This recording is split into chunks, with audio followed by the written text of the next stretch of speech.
हिमालय के आंचल में बसा हिमाचल। सौभाग्यशाली हैं हिमाचल के भोले भाले वासी, जिन्हें देश के प्रधान सेवक, कर्मयोगी, देश सेवा का व्रत लिए निरंतर कर्तव्य पथ पर गतिशील भारत के यशस्वी प्रधानमंत्री श्री नरेंद्र मोदी का सदैव अपार स्नेह व आशीर्वाद मिलता रहा। जब भी हिमाचल आने का मौका मिलता है और जैसे ही आप लोगों के बीच में आता हूं तो ऐसा लगता है कि अपने घर आ गया हूं, अपनों के बीच आ गया हूं। इतना प्यार जिन भाई बहनों ने मुझे दिया है उनके प्रति मैं आज बड़े गर्व के साथ मैं काम कर रहा हूं। यहाँ की प्रगति का मुझे एक विशेष आनंद होता है, तो मैं भी आपका एक सेवक बनकर के इस काम को कर रहा हूं। ये पवित्र भूमि है,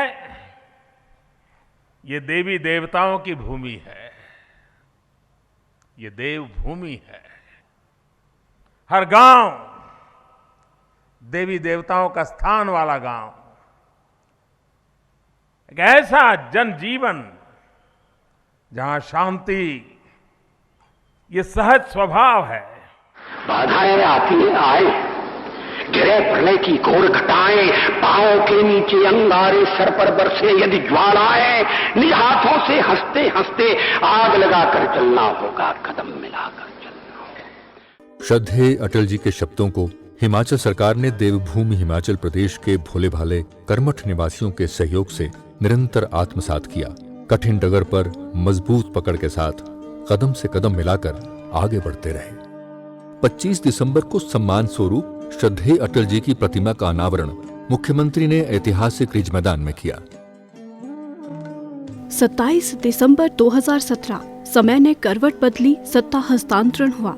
विराट विश्व पुरुष माननीय प्रधानमंत्री श्री नरेंद्र मोदी एवं शीर्ष भाजपा नेतृत्व की गरिमामयी उपस्थिति में हिमाचल प्रदेश के मुख्यमंत्री के रूप में श्री जयराम ठाकुर ने शपथ ली। प्रदेश को मिला मजबूत दूरदर्शी नेतृत्व, सार्वजनिक जीवन में लंबा अनुभव, 5वीं बार विधायक बने, संगठन में भी विभिन्न पदों पर शोभायमान रहे, ईमानदार छवि लिए, सरल व सादगी भरी जीवन शैली, मानवीय दृष्टिकोण के साथ जुझारू व्यक्तित्व, उनका एक सपना विकास के शिखर पर हो हिमाचल अपना। 3 अक्टूबर को इसी वर्ष माननीय प्रधानमंत्री जी ने अटल टनल रोहतांग के रूप में राष्ट्र को अमूल्य उपहार दिया। श्रद्धेय श्री अटल बिहारी वाजपेयी जी का सपना साकार हुआ। लाहौल स्पीति जिला का दुर्गम क्षेत्र बर्फ से ढका होने के कारण लगभग 6 माह तक देश दुनिया से कटा रहता था। इन ऐतिहासिक पलों में शीर्ष केंद्रीय नेतृत्व के शुभागमन से प्रदेशवासी प्रफुल्लित हुए।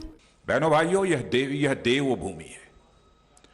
जब लोग इसे हिमाचल को देवभूमि कहते हैं तो मैं कहता हूं कि यह केवल देवभूमि नहीं है, बल्कि हिमाचल की भूमि यह शौर्य और पराक्रम की भूमि है। सामरिक दृष्टि से महत्वपूर्ण इंजीनियरिंग की अद्भुत मिसाल। इस टनल के बन जाने से अब प्रदेश में पर्यटन को नए पंख लगेंगे। लाहौल घाटी के लोगों का जीवन बदलेगा। रोहतांग टनल खुल जाने के बाद हमारे को बहुत सुविधा हो गई है। ये रोहतांग टनल के बाद अब मुझे लग रहा है कि हमारा ये प्रोडक्शन सारा बाहर पूरे भारत में हम लोग भेज पाएंगे और शायद हमारे को दाम भी काफी अच्छे मिलेंगे इसके। इस बार काफी उम्मीद है हमारे को। गौरवान्वित है प्रत्येक हिमाचलवासी। हम सब के अपने, हमारे प्रेरणा पुंज श्री जगत प्रकाश नड्डा विश्व की सबसे बड़ी लोकतांत्रिक पार्टी का नेतृत्व कर रहे हैं। केंद्रीय नेतृत्व की प्रेरणा से हिमाचल को सदा बेहतर कार्य करने का साहस व बल मिलता है। डबल इंजन की सरकार होती है तो डबल इंजन डबल स्पीड से चलता है, और जब सिंगल इंजन की सरकार होती है तो रुकावटें आती है कि नहीं आती है? आती है कि नहीं आती है? आप चाहते हैं कि रुकावट आए? आप चाहते हैं कि तीव्र गति से सरकार चले? तो ये आपकी जिम्मेवारी है। ऊपर मोदी जी, नीचे जयराम ठाकुर और इनकी टीम इनको मजबूती प्रदान करते हुए आगे बढ़े, ये आपसे। गत वर्ष 7 नवंबर को धर्मशाला में प्रधानमंत्री श्री नरेंद्र मोदी जी की गरिमामयी उपस्थिति में ग्लोबल इन्वेस्टर्स मीट के माध्यम से इस पहाड़ी प्रदेश में निवेश की व्यापक संभावनाओं का आकाश खुला। 96,000 करोड़ रुपए से अधिक के निवेश की 703 परियोजनाओं के समझौता ज्ञापन हस्ताक्षरित हुए। 13,656 करोड़ रुपए के निवेश की 240 परियोजनाओं को धरातल पर उतारने के लिए हुआ पहला ग्राउंड ब्रेकिंग समारोह। 13,000 करोड़ के इन्वेस्टमेंट को जमीन पर 2 महीने से कम समय के अंदर उतारना ये बहुत कठिन चीज है। मैंने भी राज्य सरकारों का हिस्सा रहा हूं, इसलिए मैं आज सार्वजनिक रूप से भाई जयराम ठाकुर को बधाई देना चाहता हूं कि आपने हिमाचल के विकास के लिए नए आयाम जोड़े। मुख्यमंत्री ने सत्ता संभालते ही भारतीय जनता पार्टी के स्वर्णिम हिमाचल दृष्टिपत्र 2017 को नीति दस्तावेज के रूप में अपनाया। मंत्रिमंडल की पहली बैठक में ही वरिष्ठ जनों के सम्मान स्वरूप निर्णय लिया। बिना किसी आय सीमा के वृद्ध जनों की सामाजिक सुरक्षा पेंशन पाने की आयु सीमा 70 वर्ष की। इससे 2,90,000 वृद्ध जनों को लाभ हुआ। आज इन वृद्ध जनों को 1,500 रुपए मासिक पेंशन मिल रही है। मुख्यमंत्री जयराम दी बड़ी हुआ रही है, पेंशन लगी पहले 1200 मिल रहा, उन्हें 1500 लेनी है। सरकार की बड़ी धन्यवाद है, बूढ़े का ख्याल भी करती है, बस बड़ी अच्छी बात है। संवेदनशील हृदय के स्वामी मुख्यमंत्री के लिए दुख दर्द व कठिनाइयों से जूझना नया नहीं है। प्रदेशवासियों की समस्या उनकी अपनी समस्या है। यही वजह है कि उन्होंने जनता की समस्याओं के तत्काल समाधान के लिए जनता की आवाज को मंच दिया। शुरुआत हुई जनमंच की। जनमंच के माध्यम से लोगों की समस्याओं का समाधान मौके पर हो, इसलिए हमारा मंत्री जाकर के गांव में जाए, हमारा अधिकारी जाकर के गांव में लोगों के बीच में बैठ करके लोगों की समस्याओं को सुने और वहीं पर उसका समाधान करें। ये हिमाचल प्रदेश में हमारी पहली पूरे देश भर में ऐसी सरकार जिसने खुला मंच दिया और जनमंच में खुली बात कहने का अधिकार सभी नागरिकों को दिया कि आप समस्या का जिक्र करिए, समाधान हम करेंगे। सभी विधानसभा क्षेत्रों में आयोजित किए गए जनमंच 91% से अधिक शिकायतों का किया गया निपटारा।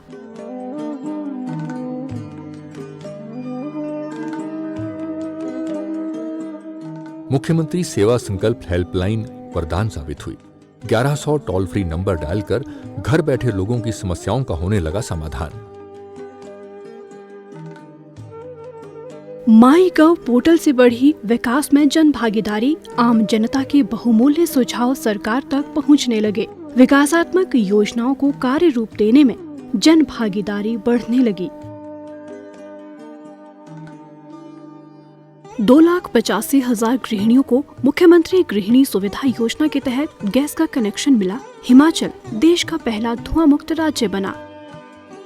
पहले जब हम चूल्हे में खाना बनाते थे तो हमें धुएं की वजह से प्रॉब्लम होती थी, जिससे हम बीमार पड़ते थे या हमारे फेफड़ों को नुकसान होता था। अब उनके गैस कनेक्शन उपलब्ध करवाने से हमें घर में खाना बनाने में भी सुविधा प्राप्त हुई है और अपने घर को साफ सुथरा रखने में भी मदद मिल रही है। हिमकेयर योजना के तहत पंजीकृत 5,50,000 परिवारों को 5 लाख रुपए तक निशुल्क उपचार की सुविधा मिली। 1,25,000 लाभार्थियों के इलाज पर 129 करोड़ रुपए खर्च किए। इनका हार्ट का ऑपरेशन हुआ है और इनका कार्ड बना हुआ है हिमकेयर का। कोई भी खर्चा नहीं किया है हमने, सारा सरकार की तरफ से दिया गया है। कोविड-19 के इलाज को हिमकेयर के अंतर्गत लाया गया। आर्थिक रूप से कमजोर मरीजों का सहारा बनी सहारा योजना। 11,000 से अधिक लाभार्थियों को 11 करोड़ 94 लाख रुपए खर्च कर प्रति लाभार्थी 3,000 रुपए प्रतिमाह मिलने लगी सहायता राशि। युवा शक्ति के सपनों को पंख लगाए मुख्यमंत्री स्वावलंबन योजना ने। युवाओं ने 936 इकाइयां स्थापित की, सफलता की नई इबारत लिखी। सरकार ने सब्सिडी के रूप में दिए 47 करोड़ 78 लाख रुपए। हिमाचल ने भी आत्मनिर्भर भारत की ओर बढ़ाए मजबूत कदम। मुझे 40 लाख रुपए का लोन मिला और जो मेरी इसमें सब्सिडी है वो भी समय पे मुझे मिल गई है। ये बहुत ही बढ़िया योजना है हिमाचल प्रदेश सरकार की, जिससे मेरे जैसे बेरोजगार जो युवा थे, जो काम करना चाहते थे, उनके लिए बहुत अच्छी योजना है। प्रदेश के पर्यटन की दृष्टि से अनछुए क्षेत्रों को विकसित करने के लिए नई राहें, नई मंजिलें योजना आरंभ की गई। कांगड़ा के बीड़ बिलिंग को पैराग्लाइडिंग व पोंग बांध को जल क्रीड़ा, शिमला की चांशल घाटी को स्की तथा मंडी की जंजैली घाटी को इको पर्यटन गंतव्य स्थल के रूप में विकसित किया जा रहा है। लारजी व तत्तापानी में साहसिक जल क्रीड़ा गतिविधियां आरंभ की जा रही हैं। हवाई सेवाओं का विस्तार किया जा रहा है। इस वर्ष सूरजकुंड महोत्सव में हिमाचल की भव्यता का खूबसूरत नजारा पर्यटकों को आकर्षित करने में सफल रहा। प्रदेश में 2022 तक सभी 9,61,000 किसान परिवारों को प्राकृतिक खेती के तहत लाने का लक्ष्य रखा गया है। 78,535 किसानों ने प्राकृतिक खेती को अपनाया। 4,681 हेक्टेयर क्षेत्र में प्राकृतिक पद्धति से खेती होने लगी। पूर्व मुख्यमंत्री श्री शांता कुमार के घर घर जल पहुंचाने की मुहिम को जयराम सरकार ने जल जीवन मिशन के तहत आगे बढ़ाया। जल जीवन मिशन के तहत दुर्गम क्षेत्र स्पीति के सबसे ऊंचे गांव टशीगंग सहित प्रदेश के विभिन्न गांवों में नल से जल पहुंचाया। ਤੇ ਪਹਿਲਾਂ ਸਾਨੂੰ ਬਹੁਤ ਤੰਗੀ ਆਂਦੀ ਹੁੰਦੀ ਸੀ, ਪਾਣੀ ਹੁੰਦਾ ਨਾ ਸੀ। ਅਸੀਂ ਬਹੁਤ ਦੂਰ ਤੇ 5-6 ਕਿਲੋਮੀਟਰ ਤੇ ਦੂਰ ਤੇ ਲੈ ਕੇ ਆਂਦੇ ਹੁੰਦੇ ਤੇ ਸਾਡੇ ਘਰ ਵਿੱਚ ਨਲਕੇ ਲੱਗ ਗਏ ਤੇ ਸਾਨੂੰ ਬੜਾ ਫਾਇਦਾ ਹੋਇਆ ਕਰਦਾ ਕਿ ਅਸੀਂ ਘਰੇ ਵਿੱਚੇ ਪਾਣੀ ਭਰਿਆ ਕਰਦੇ ਤੇ ਕੱਪੜੇ ਧੋਇਆ ਕਰਦੇ, ਨਾਲੇ ਪਾਣੀ ਵਰਤਿਆ ਕਰਦੇ। पूर्व मुख्यमंत्री प्रोफेसर प्रेम कुमार धूमल की सड़क विस्तार की सोच को वर्तमान सरकार ने प्राथमिकता दी। राज्य सरकार ने सुदूर दुर्गम क्षेत्रों तक सड़कें पहुंचाई। इन 3 वर्षों में 2,740 किलोमीटर वाहन योग्य, 90 किलोमीटर जीप योग्य सड़कों का निर्माण किया। 4,129 किलोमीटर सड़कों को पक्का किया। 3,053 किलोमीटर सड़कों में निकासी सुविधा प्रदान की और 260 गाँव को सड़कों से जोड़ा। प्रदेश में केवल 80 पंचायतों को छोड़कर सभी में सड़क सुविधा पहुंचा दी गई है। इन 80 पंचायतों में भी सड़क निर्माण कार्य जारी है। प्रधानमंत्री ग्राम सड़क योजना के तहत भी करोड़ों रुपए की योजनाओं का निर्माण कार्य जारी है। मुख्यमंत्री आवास योजना के तहत बीपीएल परिवारों को मकान बनाने के लिए 1,50,000 रुपए प्रति लाभार्थी सहायता उपलब्ध करवाई जा रही है। बड़ा बड़ा धन्यवाद जी मुख्यमंत्री जी ने साढ़े वास्ते मकान दिता सा कि पैसे दिते, ऐसे बना ही नहीं हो सकते कभी भी। प्रदेश में मुख्यमंत्री दस्तकार सहायता योजना के तहत दस्तकारों को 30,000 रुपए तक के औजारों के लिए 75% अनुदान दिया जा रहा है। जिला कुल्लू के शरण गांव के हस्तशिल्प एवं हथकरघा कारीगर महीन धागों से जादुई उत्पाद तैयार कर माननीय प्रधानमंत्री जी के वोकल फॉर लोकल अभियान में खूबसूरत रंग भर रहे हैं। गौ सेवा आयोग का किया गठन। गौ अभयारण्य और गौ सदन हर जिले में खुलने लगे। इसके लिए 17 करोड़ 9 लाख रुपए किए जारी। बीते इस 1 वर्ष में कोरोना का संकट भी रोक न पाया विकास रथ।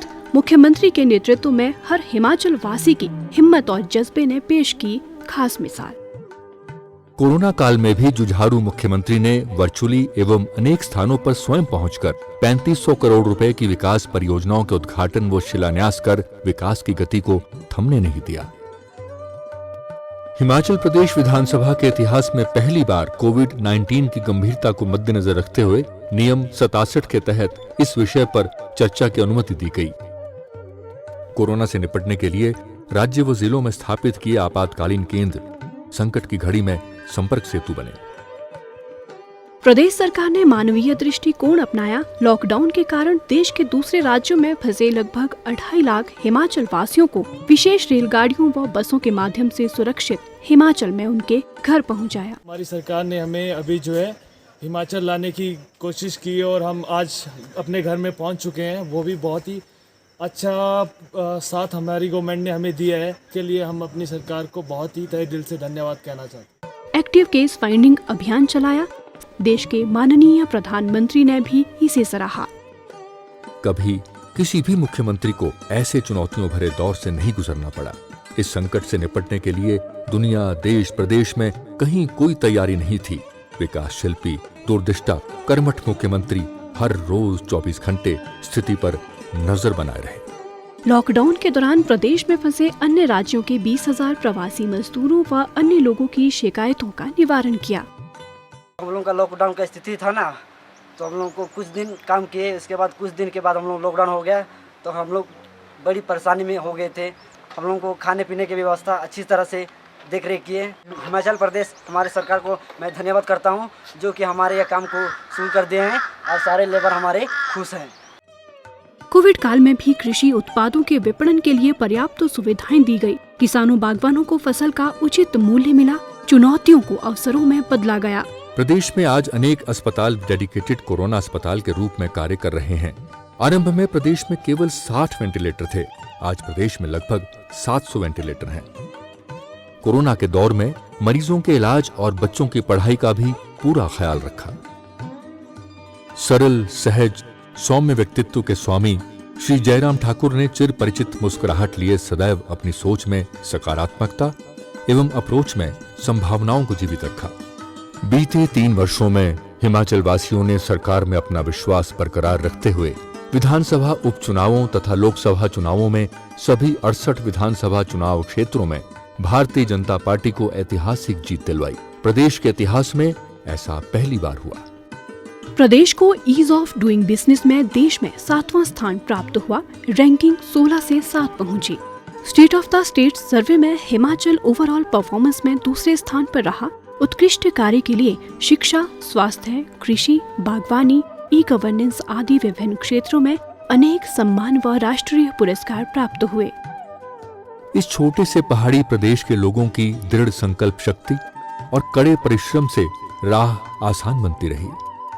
कवि शिव मंगल सिंह सुमन के शब्दों में, जिस जिससे पथ पर स्नेह मिला उस राही को धन्यवाद। सीमित पगडग लंबी मंजिल तय कर लेना कुछ खेल नहीं। जिस जिससे पथ पर स्नेह मिला उस राही को धन्यवाद। तो आओ साथ चलें, विकास पथ पर आगे बढ़ें।